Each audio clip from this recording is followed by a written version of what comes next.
دو قدم مانده که پاییز به یغما برود. این همه رنگ قشنگ از کف دنیا برود. هر که معشوق برانگیخت گوارایش باد. دل تنها به چه شوقی پی یلدا برود. گله ها را بگذار، ناله ها را بس کن. روزگار گوش ندارد که توی شکوه کنی.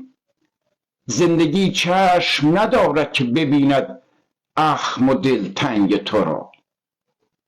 فرصتی نیست که صرف گله و ناله شود. تا بجنبیم تمام است تمام.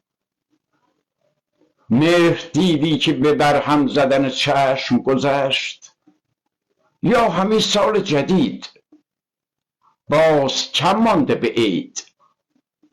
این شتاب عمر است، من و تو باورمان نیست که نیست. زندگی گاه به کام است و بس است. زندگی گاه به نام است و کم است. زندگی گاه به دام است و غم است. چه به کام و چه به نام و چه به دام.